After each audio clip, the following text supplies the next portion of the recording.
Сәлеметсіздер ме достар? Каналыма қош келдіңіздер. Бүгін сіздермен видеоны қалай кесу жайлы сабақ өтетін боламын.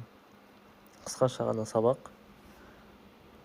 Бірінші новый проектті таңдаймыз. Сосын өзімізге керек видеоны HD форматпен таңдап аламыз. Добавить. Міне.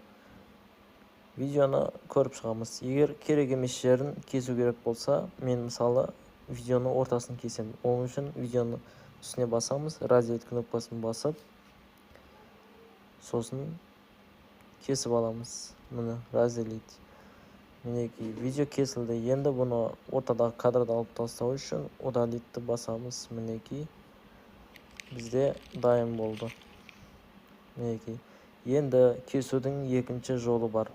Бұл үлкен форматтағы кесу. Енді кішірейтілген форматпен кесу үшін видеоны дәл осылай екі саусақпен екі жаққа ашып аламыз. Видеоны міне үлкен форматтағы өте майда кадр жерлерін дәл осылайынан разделитті басып видеоны кесіп алсақ болады. Мінекей.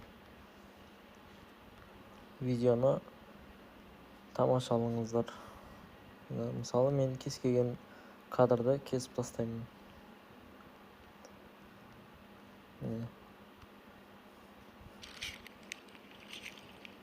Видеомыз дайын болды. Видео ұнаған болса, лайк басыңыздар, комментарий қалдырыңыздар және каналға тіркелуді ұмытпаңыздар. Сау саламат болыңыздар.